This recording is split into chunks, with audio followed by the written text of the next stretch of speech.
In a small village, there lived a boy named Ian.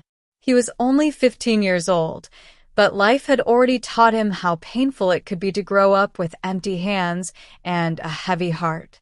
His father worked as a carpenter, earning just enough to buy food for the day. His mother stitched clothes for people in the neighborhood. They did not have a big house or new clothes.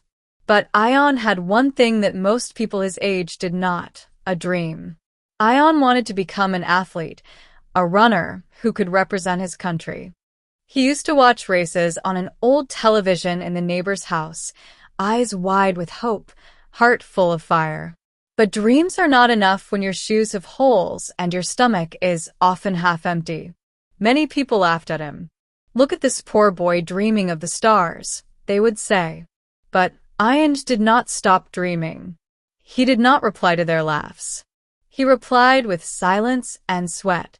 Every morning before the sun came up, Ian would run.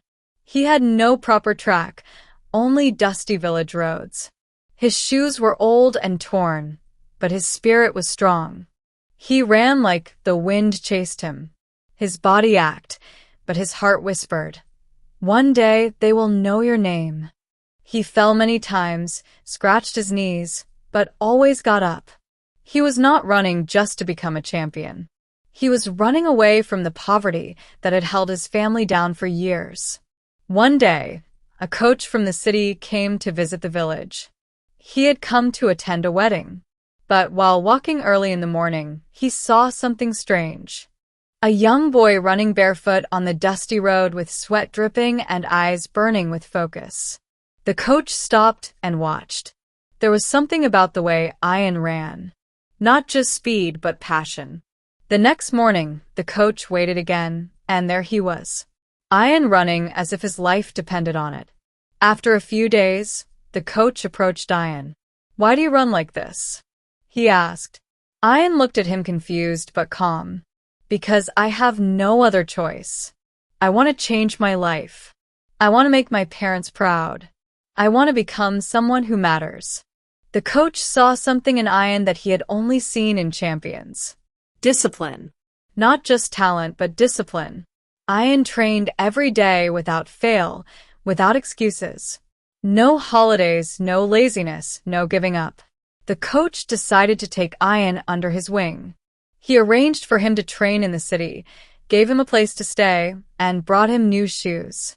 Ian looked at the shoes and cried. They were not just shoes to him. They were a symbol of hope. Training in the city was tough. The other boys came from rich families, had personal trainers, and better facilities. Many of them laughed at Ian, calling him the village boy. But Ian never talked back. He just trained harder. While others slept, he trained. While others scrolled through their phones, he ran. He remembered the nights his parents slept hungry and the times he studied under a streetlight. That pain became his fuel. 1 year later, Ian participated in his first national race. His name was not known, but when the race started, the crowd saw something magical. Ian did not just run, he flew. Every step was filled with years of struggle. Every breath carried his parents' sacrifices, and every second pushed him closer to his dream. He won. Tears rolled down his face as the medal hung around his neck. The same people who had laughed now clapped. The same village that once ignored him now celebrated him. His mother held the medal in her hands, crying, "This is more than gold. This is our new life." When a reporter asked Ian, "What made you win?" he smiled and said one simple word, discipline. He continued, "Discipline is the power that turns pain into strength.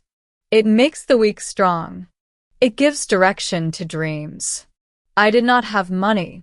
I did not have good clothes or food. But I had discipline, and that was enough to change my life. Ian's story became a light for many young boys and girls across the country. He went to schools and villages not to show off medals, but to teach one lesson. Do not wait for the right time. Make time right through discipline. He often said discipline is doing what you need to do even when you do not feel like doing it. Discipline is waking up early when sleep is sweet. It is saying no to comfort and yes to struggle. It is training when no one is watching.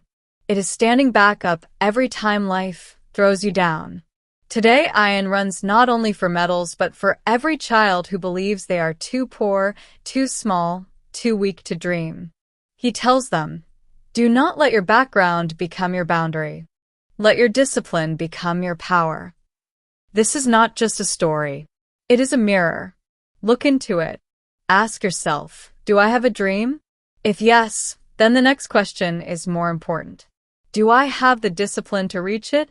Success is not magic. It is daily effort, small steps, silent battles, and unshakable discipline. Your excuses may comfort you today, but your discipline will shape your tomorrow. Be like Ian. Run, fall, rise, and never stop.